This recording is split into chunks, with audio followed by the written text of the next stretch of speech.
Welcome to DMC TV. I'm here tonight with Mark Heath, who I'll be introducing shortly. So, the channel's been going for a while now, and I've recently started doing live interviews with guests. I had Ben Aston on last week. I thought that was quite a good interview.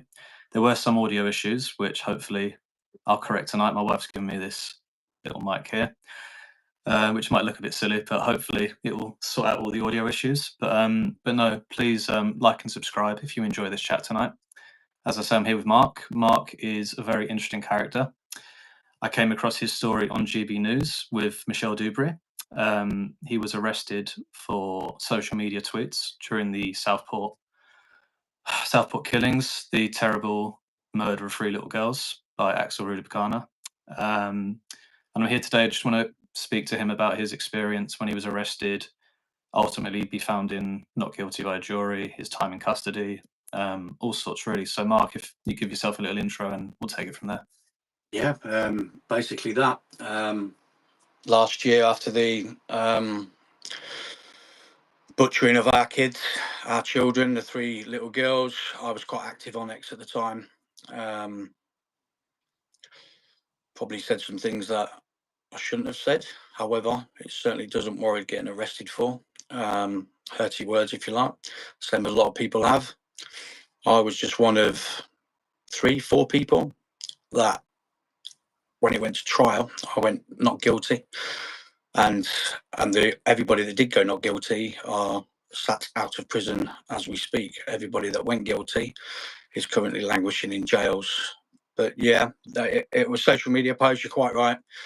And then I think it was about a week after the Southport killings. It was on a Wednesday morning. I had 7 officers turn up at my door, cart me off to Leicester Nick.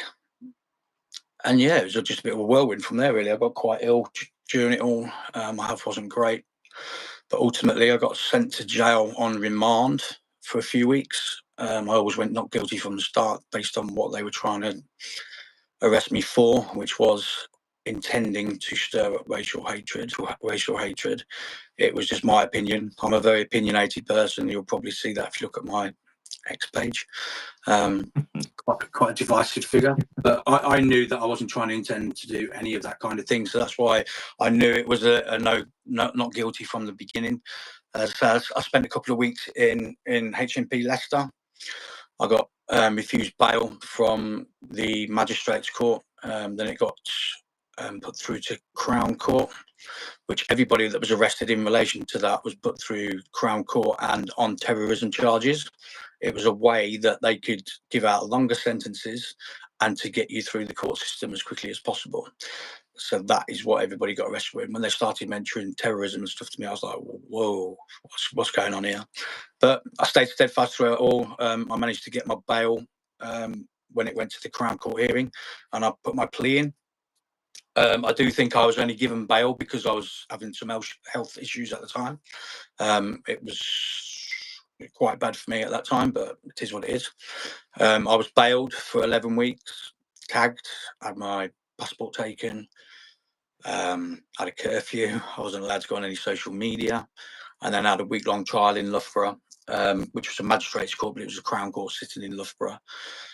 Week-long trial. They had about over 100 exhibits of my X account, nothing more. It was all on X, no Facebook, no phone messages, no calls to Tommy Robinson like they thought there was, no far right stuff. It was just my posts, which I admitted right from the start. Yeah, that's me. I've got tattoos, so they were showing me pictures of me in posts that I'd put and said, "This is." I said, "I'm not arguing that it's me. It's me. It's my posts." Week-long trial. I actually got sent back to prison on the Friday because the jury hadn't come to a decision.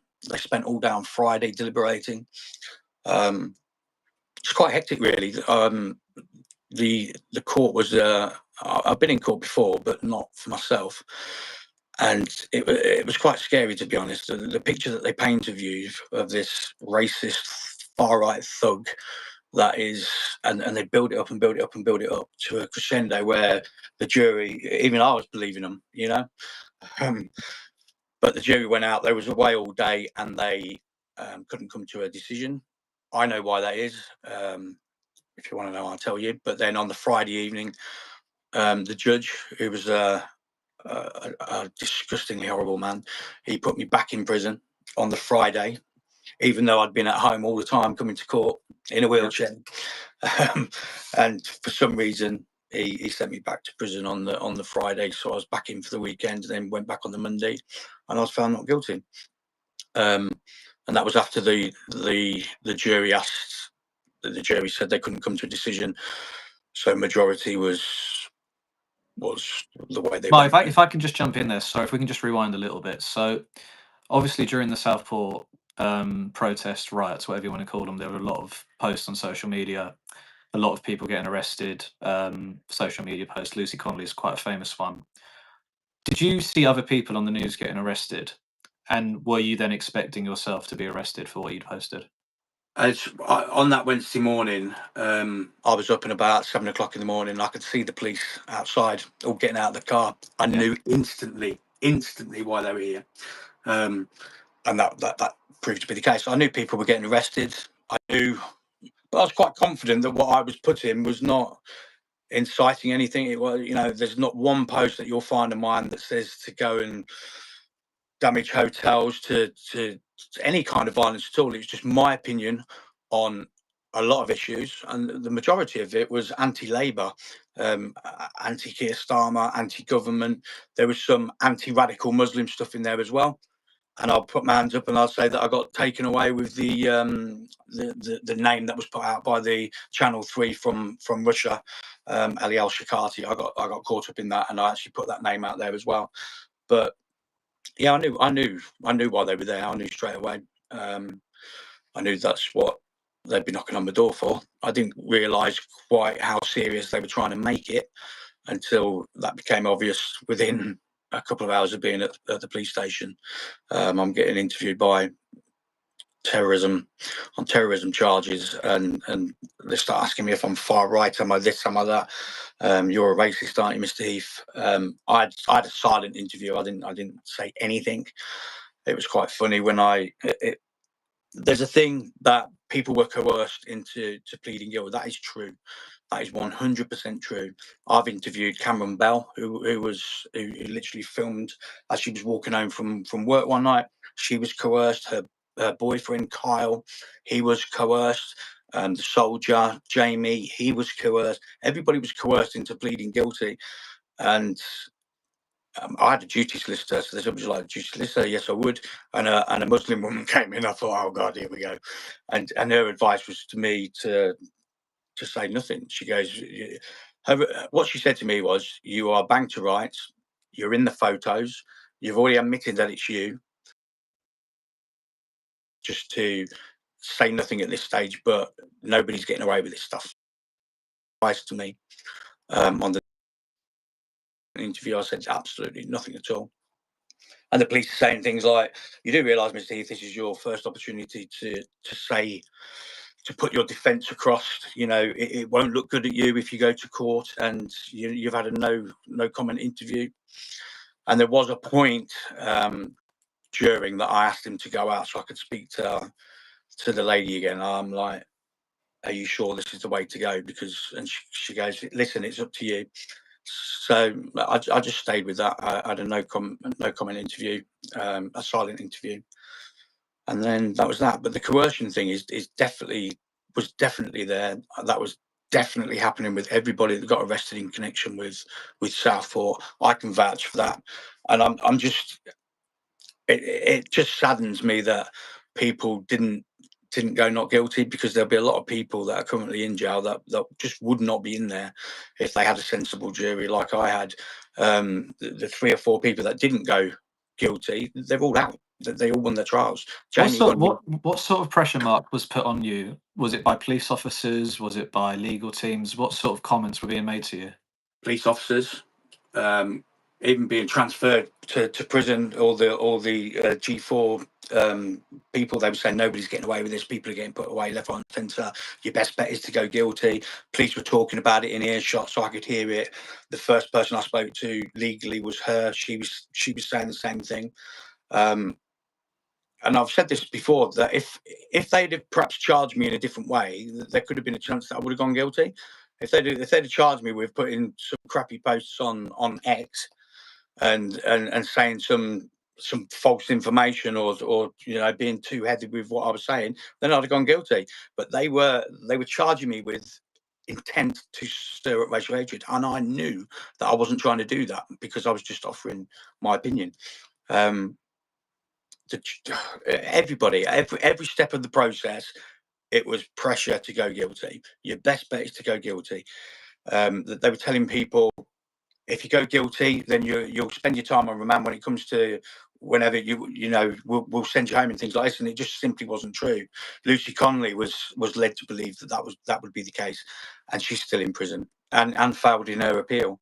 And that's the problem that people have got that are currently in jail, that they won't be able to get out because they pled guilty, and that they'd have to prove coercion at the end of the day. But yeah, I tricky. s- yeah, I saw in your GB News interview that you commented you weren't allowed to have medication. So, you, did the police not allow you to give you time when you were arrested to take your medication? To They didn't have any of my medication when I first went there, but we managed to get my medication there. In the police, it wasn't too bad. That they were giving me it as and when, because they had a duty doctor on. But once I got to prison, it was a whole different struggle. They basically said, "Well, you're not having that. You're not having that. This is medication I've been on for years, morphine, from my back issues, and I'm on a raft of medication just to get me through the day. And when I'm stressed and I'm in too much pain, then I have seizures as well, which was like a vicious cycle for me. Then you have a seizure; they're quite violent, and then my back hurts more. It's just horrible. And from the 2 weeks I was in police custody and HMP Leicester, I was taken to hospital 4 times. I had paramedics out 8 times. Yeah, it was quite hectic. But you literally have to fight. I was an ex-prison officer anyway, so I know what healthcare is like in the prison service. That's quite a key part of this story, actually, that I'll move on to, which I should have mentioned at the start. But sorry, go on, carry on, carry on. So I know how it all works, but I didn't realise just how much of a battle I would have had to have. I mean, it literally took a paramedic to write a note saying, "You need to give this man what he's prescribed, otherwise this is just going to keep happening and happening and happening." They said, "Oh, the doctor's aware of your situation. You'll see him in 10 days." I'm like, "I can't wait 10 days. This Yeah. this is too much for me. It's far too much. You're having to send prison officers out to go to hospital with me to watch over my." And literally, there was 3 officers when I went to the hospital watching over me for some tweets that I put. I mean, uh, I felt like a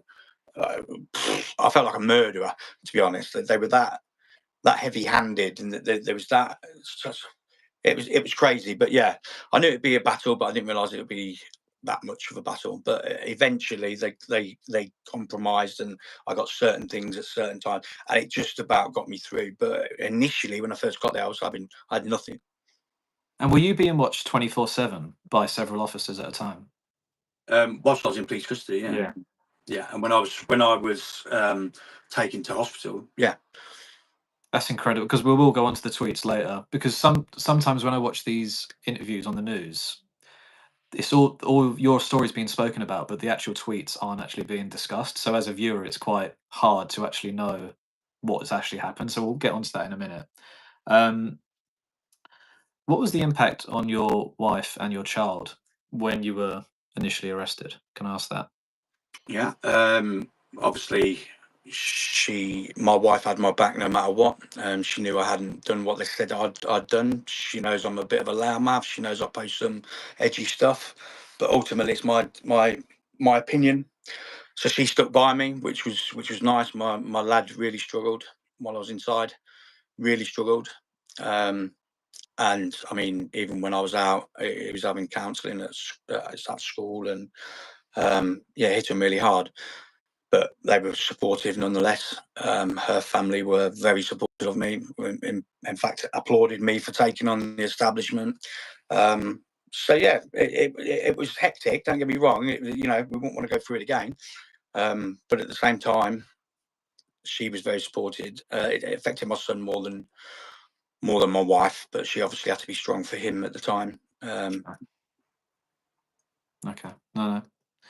It's really unfortunate they both went through that. Well, all three of you, obviously. So, Mark, if we talk about the actual tweets themselves, if that's okay, this all comes from a BBC article. So, if there's anything that you want to correct or make clearer, please go for it.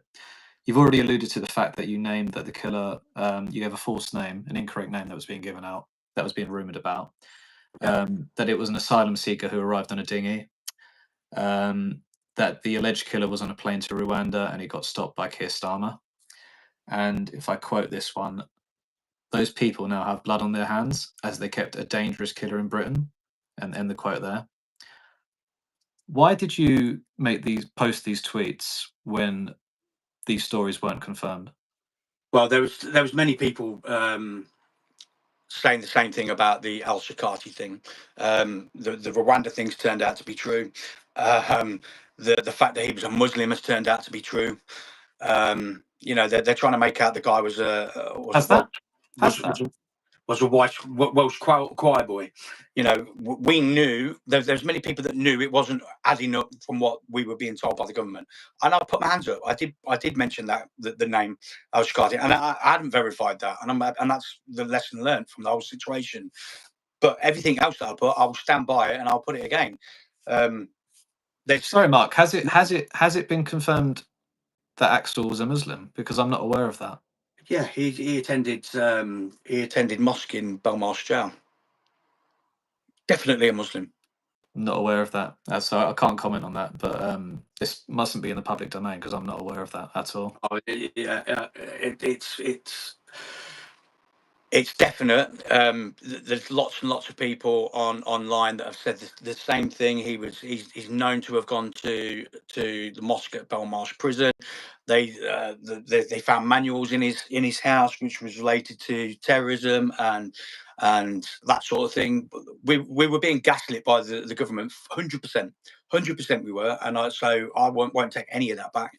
I said that he was more likely to be a Muslim because normal, sensible, and I'm talking radical Muslim here, and I must mind what I'm saying because I have Muslim friends. I've got no real issue with moderate Muslims, apart from the fact that they do not speak up enough about radical Muslims when they're causing atrocities.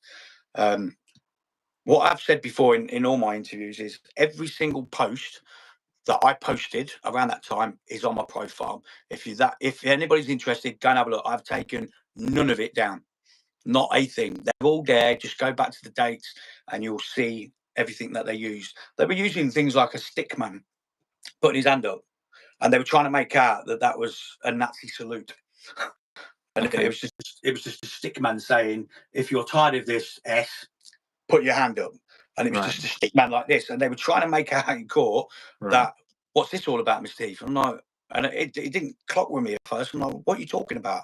And I said, why have you chose to use this meme, this graphic with a man like that? And I was like, because it's a person putting their hand up. I'm asking people, and they were trying to make out it was fine. And I just started laughing in the doc. I'm going, you guys are mental, absolutely mental. You found nothing on my phone to suggest I'm far right. You found not one bit of evidence for me to incite anything. In fact, I have purposely condemned the rioters, the people that were setting fire to hotels. I condemned them at the time, and I condemn them in court.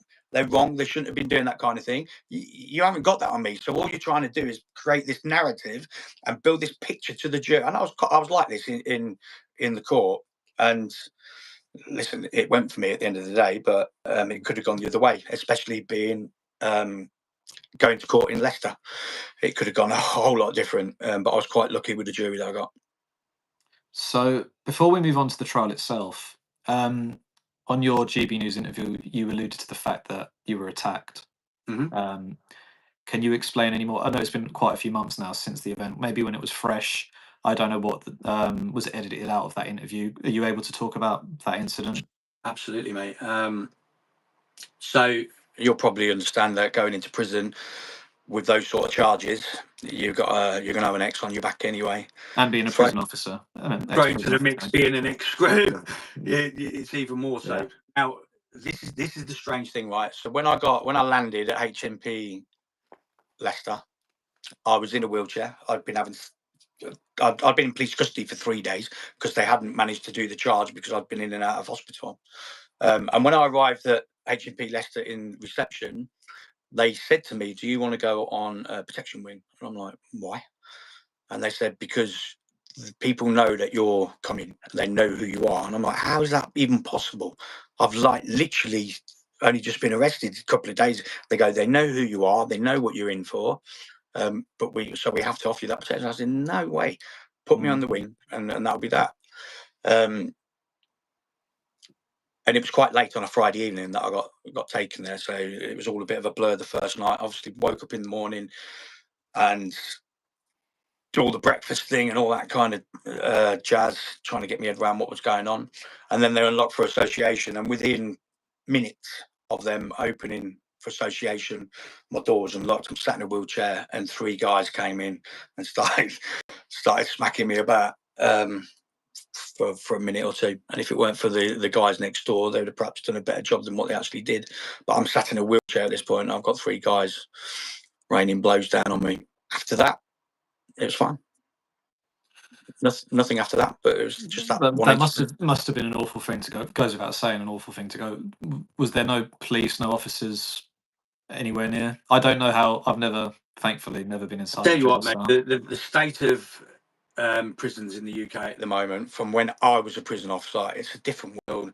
I used to sit at my cell door and watch them, and I could see things going on that they can quite clearly see. There's drug deals taking place. There's rubbish going on behind cells door. I can see it all. They just choose not to do it. They just choose not to intervene, not to do their job properly. It is a different world from when I was a prison officer. The inmates run the prisons now. Well, they do at HMP Leicester anyway. And some of the prison officers, right? I got on well with a couple of them. You know, I'm a Leicester City fan, so that was a bit of common ground with a few of them. yeah, But there's also a lot of terrible, terrible prison officers that just weren't doing their job properly. But that was it. That was the only trouble that I had. Just got on with it after that. I was only in for another couple of weeks, so I managed to get to. But my eye was out here, so I was like having my crown hearing, and I'm sat in a wheelchair, and they've wheeled me in via video link, and I'm sat there with this massive black eye. But it is what it is. You got to expect it. I knew I was expecting you were half expecting it to happen, weren't you? Yeah, yeah. but this is the thing: if you get put into prison and saying that you're a certain type of somebody, which you're not, but you're outspoken and you don't mind speaking out.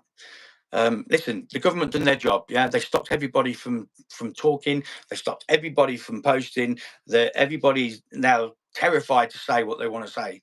I'm not. I'll still continue to say what I want to say, because if as individuals we're too scared to talk, then this government will do what they want when they want, and that can't happen because We they're we're dangerous. we're sorry to interrupt. We did see that with Liverpool, didn't we? Because the comments on X when the Liverpool incident had happened, and we didn't know who it was at that point, was so quiet compared to, there was no comparison between the two, because people are aware of what happened with people like yourself, people like Lucy Conley.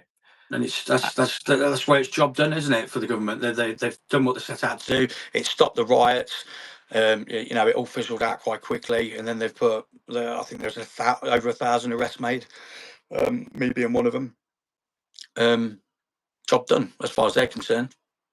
But that's dangerous in itself. If people are too afraid to say what's on their mind, because what I believe is, if something like that happened again, I do think you'd get a response from the general public. I do think we are one incident away from something worse than what was happened last year. I don't think the government would make the same mistake of doing what they've done this time. I might be wrong, but listen, that they cleared wings so that we could go in. They let people out that were still time left on there, just so that people that have put hurty words online. And I will make this clear as well: the people that were rioting, the people that were putting bins on fire at hotels, that is diabolical. They shouldn't be doing that, and they deserve everything they get.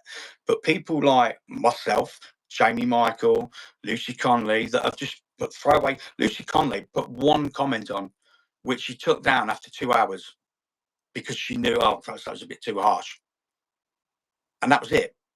They had 100 of my posts, over 100 on me saying this. She had one post, and she'll be in there all this year, And then you've got Peter Lynch, which is. Sorry, Mark. If we just go back to Lucy Conley. Yeah. Do you think it was correct that she was arrested? I'm not talking about the jail sentence. Do you think it was correct that she was actually arrested for that tweet? No. You don't think that would be considered incitement? No. Because she put full like hair. That's just a throwaway. It's just a throwaway comment. It's literally a throwaway comment. I've put things online which are just throwaway comments. That I guarantee you, if Lucy Conley would have gone not guilty, she would not be sat in that prison cell now. 100%. I don't think she would necessarily be in jail, because we've seen like two-tier policing with Hugh Edwards, who gets off no jail time. I don't know. I don't know if I fully agree. And I don't know if she'd be in jail. I think she could have quite easily got convicted. That's my personal opinion for that tweet. Everybody's allowed their opinion, mate. And that's the whole point of a democracy, and it's a whole point of everybody having their own opinion on something. I disagree, because my case and what they used against me was probably far worse than what she did. She put one comment up, took it down 2 hours later, and it was just a throwaway comment. It does not deserve 3 years, whatever she got. I agree with that. I definitely agree with that. I'd say that the comparison I make between your tweets, which we'll go on to the trial in a second, I don't think there's any argument for incitement at all. I think you'd have an easier job as a prosecution to do that for her tweet compared to your tweets. That's just all I say on the matter. But I completely agree. She shouldn't be in jail for as long as she is. Completely agree. If we can move on now to the trial now. What was the prosecution's line of argument against you? It was they literally built it up from day one. I put my hands up straight away, said they're my tweets. I'm not disputing any of that. What I do dispute is you're saying that I was inciting racial hatred. And I challenged them. I said, you show me one post that I've put where I've literally said, do this, do that, do the other. It's not. It's just my opinion on a wide range of things. The majority of my posts were anti-Labour, was Labour are dangerous, how much I hate the Labour Party, and that kind of thing. There was some Muslim stuff in there, but I was quite consistent with the fact. If you look at my profile, it's in my profile: anti-woke, anti-radical Muslims. And there is a difference. Don't care what anybody says. There's a big difference between radical Muslims, people that are prepared to behead our children, and moderate Muslims. A big difference. And so it was a week long of them building up this picture of me to be a racist, far right thug. I mean, people like Tommy Robinson were mentioned. Did you go to this rally? Did you go to that rally? What does this mean? They use silly posts. I put a post out saying if I had a quid for every gender that there was, I'd have 2 quid, and just things like that. And they're just trying to. Which is true. There is no more than two genders, in my opinion. And you might think what you think, but that's. Oh no, I'm with you there. Yeah. Silly posts like that to build up this thing, and it started off quite mediocre, and then they build up. They didn't expect me to go and take the dock, which I did, and I handled myself quite well. That's what I like to say. Anybody that probably couldn't might have got wrapped up a little bit, but they only really caught me out once, and that was it really. The rest of it I had an answer for. They were throwing things at me, and I just said, but the charge is inciting racial hatred. Show me where I've incited racial hatred. I have condemned the rioters. I've condemned people burning hotels. It's there. You can see the tweets. Obviously that's not one of the ones you're going to use though, is it, Mr. Prosecution? And that's how the way I approached it. And obviously it went in my favour, but I'll say again, it could have quite easily gone the other way. My barrister actually said to me, if this goes wrong, you'll probably get one of the more heftier sentences. I'd been looking at like 4 years. Really? So, yeah. And how was your sense of the trial? Was there ever a fear that you were going to be found guilty, or did you think it was going pretty well? Listen, I'm a Christian, so we're praying hard about it anyway. So it was always going to be not guilty because that's what I got.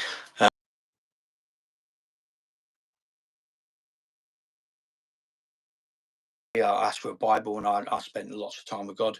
So that was meant to happen.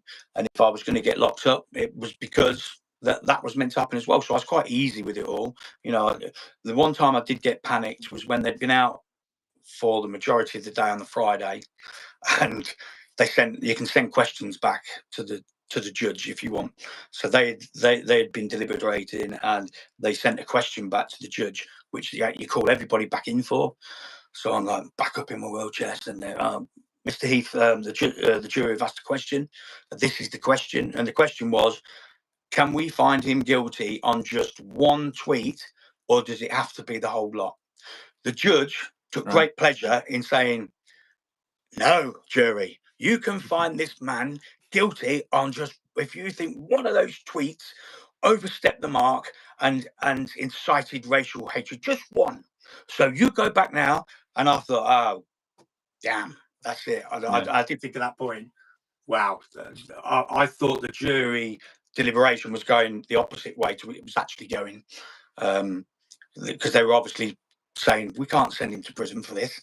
He's not that. But there was one girl there who was a Muslim girl. I'll be honest. She was the one that holding everything up. She was the one that was saying he's guilty, which is understandable. Understandable, because when they took me on the first day, I was fully expecting half and half, and I'd have been knackered at that point. As in the demographics of the jury. Demographic of the jury. I had 11 white, and I had one Muslim girl. Okay. That was my jury, so I was quite pleased with that, obviously. But yeah, when they asked the judge that question, I thought, oh, wow, okay, Yeah. you know. But Especially in a place like you say, like Leicester, that could have been, like you say, half and half quite easily, based on the demographics of the area. So, how did you feel when you got that not guilty verdict? relieved. I was quite calm with it all. I was prepared to go to jail. I thought, he sent me back on the Friday. He knows something that I don't know. I'd been out the whole 12 weeks before that. I was having seizures at court. He tried to make out that I was having seizures on purpose to influence the jury. Oh, seriously? He Really? made that quite clear. I wasn't. Bloody hell. I wasn't. I don't like having seizures. They're the most terrible thing. So I can tell when I'm having them. So I was even saying to the guards, I'm going to have a seizure. Can you get me out? Because I don't want them to see this. Because I didn't want any of that. Yeah. Obviously, I was relieved. My wife broke down in tears. Yeah, it was. But I was so relaxed with it all. If they'd have said guilty and 4 or 5 years, I was ready for it. It would have been what it would have been. And I knew either way that it was what was supposed to happen. It's very brave, Mark. Fair play to you for sticking to your guns. It's very admirable.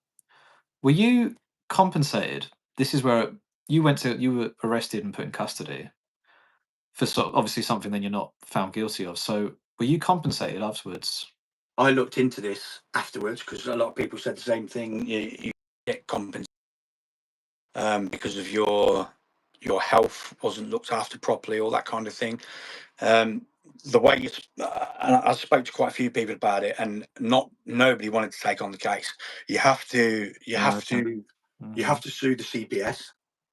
You don't sue the police or anything like that. You sue the CPS because they're the ones that make the decision whether you're going to be charged or whatever. So you have to do that.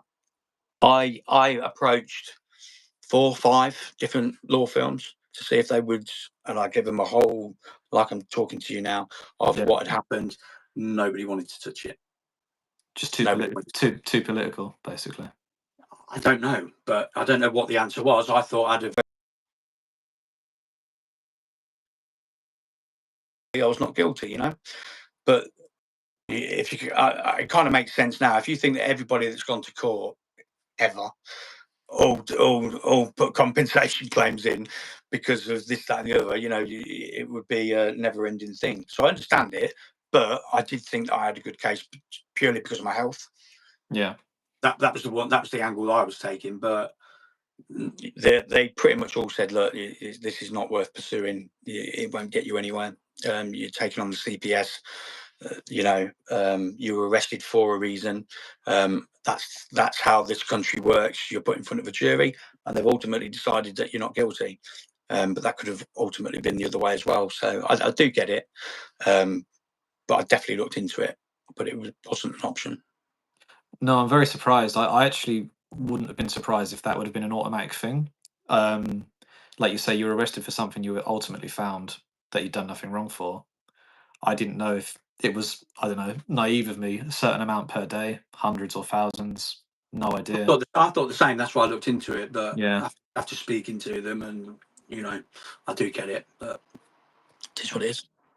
fair enough. Fair enough, Mark. How has it changed you as a person? We have another top. So for everyone, sorry, I should have made this clear earlier. Mark's got another stream at 8:30 on his channel. So I've only got Mark till 8 o'clock. I'm going to speak to him about homeschooling shortly. But last question on this, Mark. How has it changed you as a person?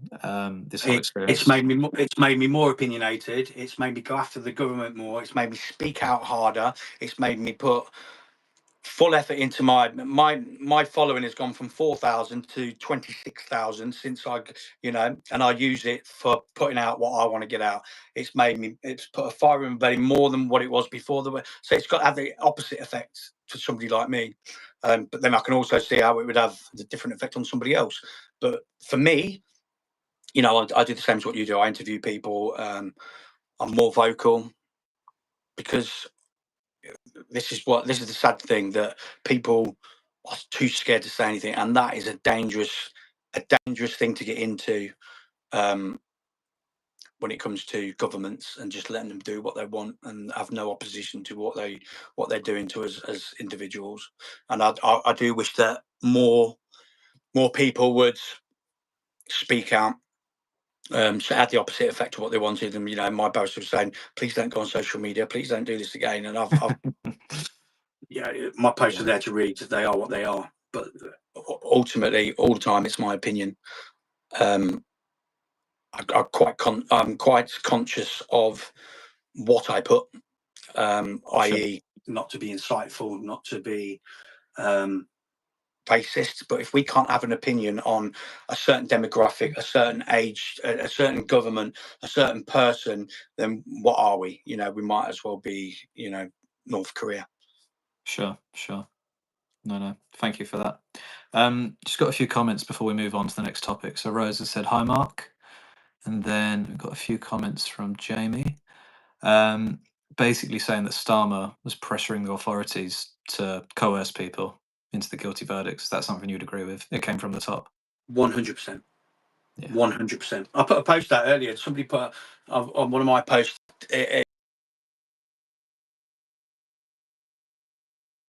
Lynch, and I just put that it's Starmer's got blood on his hands for Peter Lynch, and they got into this massive argument with me about, well, it wasn't Keir Starmer that held up a placard, it wasn't Keir Starmer that said this, it wasn't Keir Starmer that said that. I was like, listen, that guy swore at police and held up a placard, and he got sent down for 2 years, two and a bit years. That is on Keir Starmer, 100%, because he's ex-prosecution anyway, isn't he? Head of CPS. Yeah. 100%. He's just started as PM, literally a month, wasn't it, before he, 1 or 2 months. Yeah. And he's got these riots on the streets of the thing. So I guarantee you, in my opinion, that he put through and said, I want people looking up for this. We need to quell this violence, and the only way to do that is to put a message out there and get people behind bars, and that is the way. And it worked. So I 100% agree with that.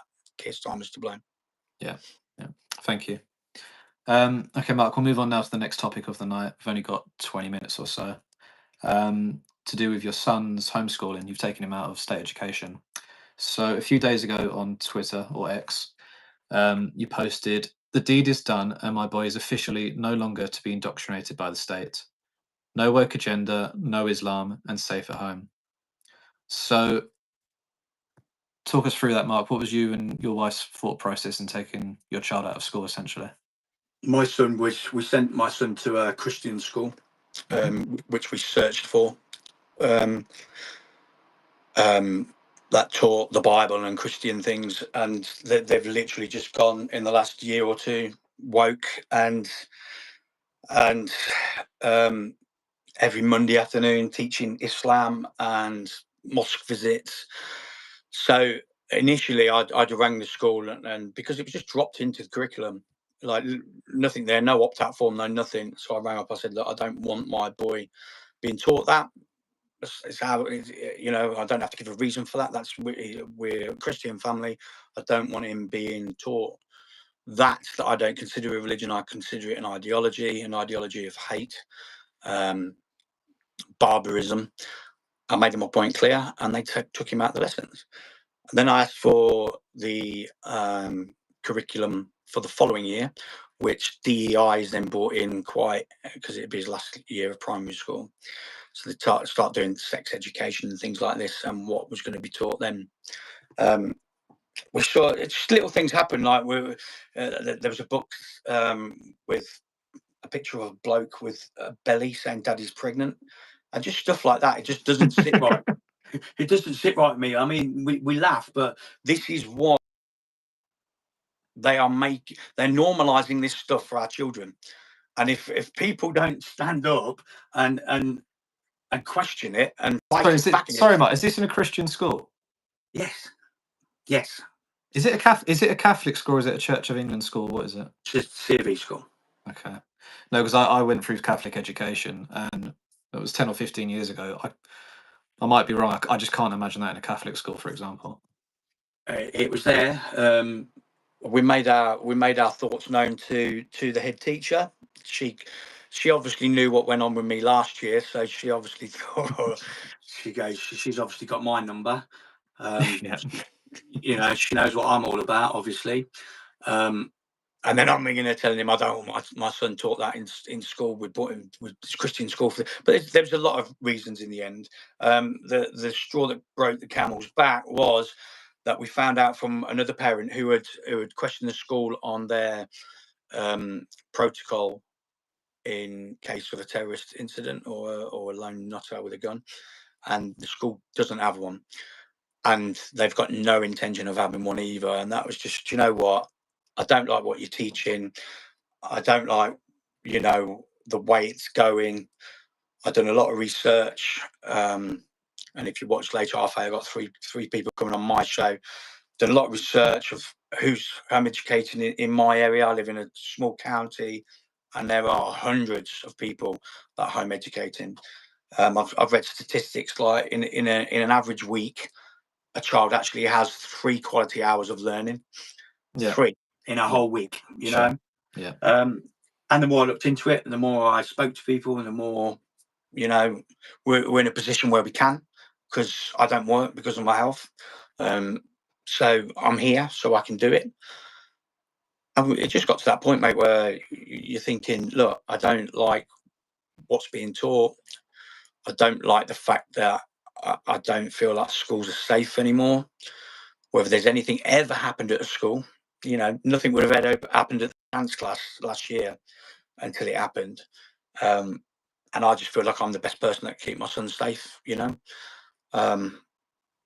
I wouldn't be able to forgive myself if I kept sending him back somewhere that teaching him what I don't want him to be taught. And once did a bit of research and spoke to a few people, then we made a decision. We were going to let him. My wife was to start with. She wanted him to see out the year because obviously he's got six weeks of this year. Then he's got his last year at primary. Yeah. But then this the safety thing came up, and I just rang the school and said, "Look, we're taking him out on Friday, and I want you to notify the right people that I want him taken off the register." And that was that.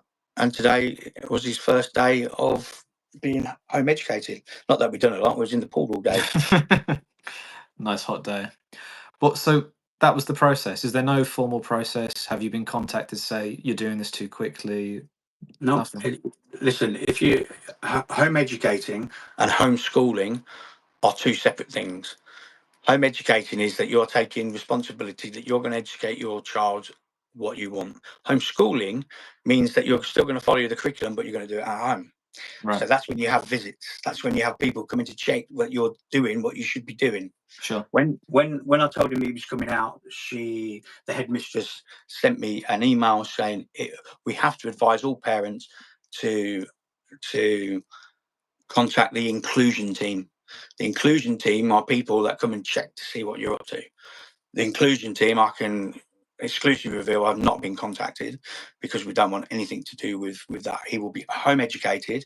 What we want to educate him, which is going to be the Bible, it's going to be Jesus, it's going to be worship, it's going to be good stuff. We're going to make it fun. I don't want him being taught what he was being taught at school and not getting anywhere. This way we can give him one-on-one quality time being taught what we want him to be taught. And ultimately, you look at kids nowadays, you look at mathematics. I was quite good at maths when I was at school, to be fair, but never once have I used a pie chart since I've been left school. Never once have I used Pythagoras. Never once have I used algebra, and never once have I used any of that. You can go through the whole school system, and you'll never use it at all. I've not got any grades, but I consider myself to be a clever man. I've had managerial positions before my health deteriorated for 15, 20 years. And I feel that in later life, what you need is to be a confident person that interviews well, because people don't take on grades anymore. They take on individuals, they take on personalities, they take on people that are going to fit within their organization. The right decision. And I know you wanted to ask me what my son feels about it. He is I was about to fully on board. Yeah. Fully on board. When we first told him, he did get a bit upset because he was thinking that he wasn't going to see his friends anymore. But we just Well, that's what I was going to say, Mark. The social aspect, I can agree completely. The educational aspect, if the parents are capable of educating their children, or if one can take that on, a lot of parents can't. Obviously, in the modern day, a lot of families have to have both parents working. The amount of home education groups in my area now. I'm in Rutland, which is the smallest county. There are hundreds and hundreds of groups for people that are home educating. He will have a whole new circle of friends. Plus, we will still be in contact with his other friends. Yeah. We had one of his schoolmates around at the weekend. They were in the pool. We're going to plan something every week, but he's going to make new friends because we're going to attend these other groups that are happening. And these groups aren't like they aren't like maths lessons or anything like that. They're like meeting at a park and having picnics together and going swimming together and going cycling together and doing sport together and just social events with kids that are the same age as him. So, you get some crass comments saying, "Oh, you're taking away your child's future." Don't see it that way at all. Not that I don't care, but you don't see it. You don't see it that way. Yeah. No, because it's hard to imagine being at primary school. I wasn't sure of your child's age before the interview. That must have been a tough conversation. You said he was obviously upset initially. So how did he sort of come round to it? You sort of explained you're still going to see your mates. You're still going to do. It's going to be better. That's basically it. That is basically it. The plan was to let him finish the year, which is another 5 weeks from today. But like I said, we took him out last week. We told him it was going to happen. He was upset, so it kind of did take me back a little bit and think, okay, I've got to put his feelings a little bit into this. So I'm still going to make that decision, but I will, compromise and keep him there till the end of the year. That will give him a chance to get his head around things, and it will give us a chance as parents to figure out how we're going to plan what we're going to be doing him over the next couple of years.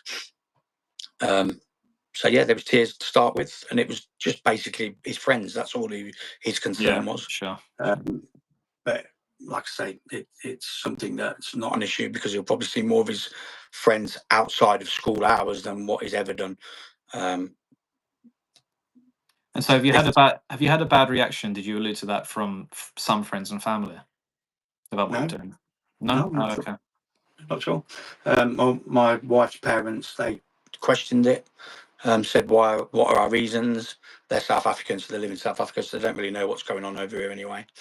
But no, quite supportive. All the family's been supportive. Ultimately, it will be what it will be. It will either work or it won't. But we're prepared to take that chance rather than we keep sending him to a place where we don't feel like we don't want him exposed to what he's being exposed to. And yeah, that's completely fair. As a father, you have the right to do that. I've got a 1-year-old, and I can't imagine him going to school in the future and seeing a book like the one you described. That would just be. They're there, mate. They are there. I don't know if I've been naive. I didn't think they'd be at Christian schools. I'll be Yeah, honest. neither did I, and that's where this whole thing has come from. It is specifically a Christian school that we chose. It's not even where we live. We have to take him in a car every day to take him to school. And we asked the right questions when we were trying to pick out the school. How do you do your assemblies? How much time do you spend doing the Bible? How much time do you spend? And it was all what we wanted to hear. But there is definitely, in my opinion, things have changed somewhat because people online say, "Oh, we've always went to do mosque visits and stuff like that." I never did when I was at school. Not once did I ever go to a mosque. How old are you, Did I Mark? ever How old are you? I'm 45. I went to a Hindu temple in year 7. I never went to a Did you? mosque at school. Yeah, that would have Yeah. been And listen, mid-noughties. some people Yeah. might have done, but I didn't. Yeah. And we just thought, we're put into a Christian school. Why would you teach it? Listen, and it is only Islam, by the way. And I'll be honest about that. It's literally Islam, because Islam is not a religion. It's a hateful ideology. So that was the only issue I had was with that. We just didn't want him being taught about that, because in our eyes, it's not a religion. It's an ideology. It's, in my opinion, it's the world's problems are based around that. I have Muslim friends that I talk to, and I have this guy on X that reins me in quite a bit and sends me a lot of stuff that I do listen to and I do take notes of. But ultimately, we have an opinion on something and we stick to it. The same as people that might be watching this will have an opinion on me. Some people might think I'm talking absolute nonsense, and other people will think I'm actually talking a lot of sense. What would you say to people that, so obviously there are non-Christians at Christian schools, there are atheists and whatnot. And if you've got atheist parents who send their kid to school and they do the school nativity and all that sort, they're learning Christianity.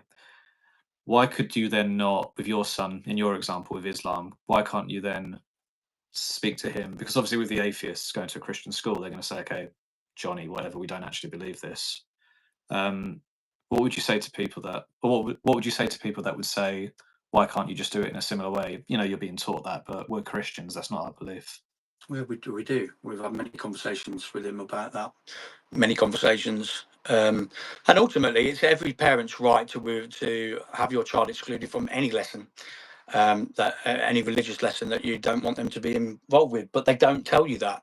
They just do not make you aware. There was no opt-out form when this popped into my son's curriculum. People saying, "Oh, it's just one lesson." It wasn't just one lesson. It was every Monday afternoon for a full term, including a mosque visit.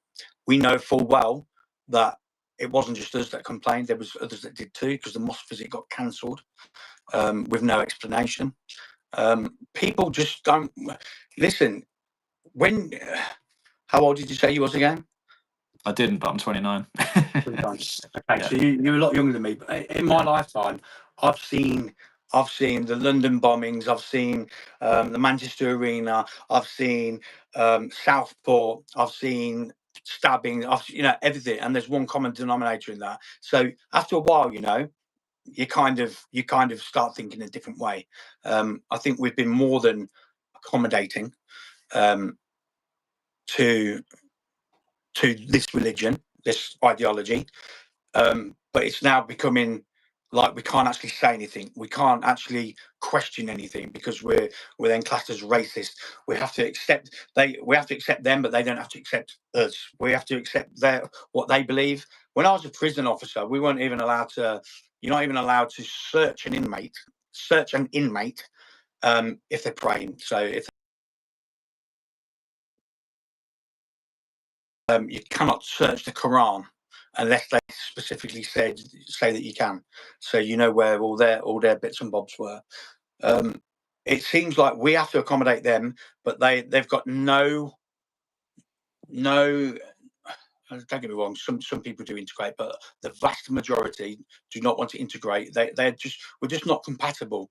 Western civilization is not compatible with that ideology at all. My opinion, again, and that's opinion that's not going to change either. That would be my opinion from here on in. I'm not going to change the way I think. But what I can do as a parent is have my son taught and exposed to what we want him to be taught, and not what the state decide. Okay, thank you. Just the final question, Mark, because I know you have to go and get ready for your next stream. You've obviously said that in your situation you can homeschool your child, but I sort of mentioned it earlier. In the modern day, a lot of families have to have both parents working, and some parents won't have the academic capabilities to teach their children essay writing technique and all the rest of it. For parents like that, what advice would you give to them if taking their children out of school they see it as not an option? If it's not an option, it's not an option. There's nothing you can do about that.